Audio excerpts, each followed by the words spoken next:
Dear primary care provider, when do you send your patient to palliative care?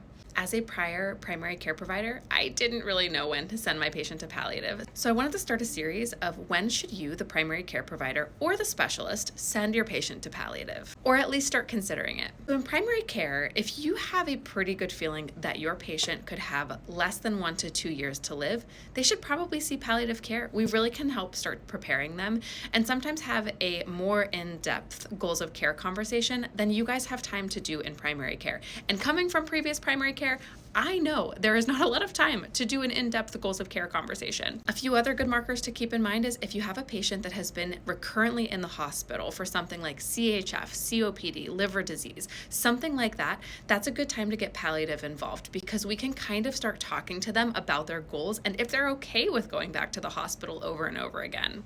Another good example is someone with dementia who is having gradual decline. So if you've been seeing a patient for years, you've known they have had dementia for years, but now all of a sudden you're really starting to see decline, meaning they're not sleeping as well, they're not eating as well, they're in the hospital for other problems, there's just some things breaking down, that's a great patient to send to palliative care. And the best way to present us is that we're just extra support for these chronic illnesses. We are going to help find extra resources, help support their symptoms, and overall just be an extra piece of the puzzle and a guide along the way.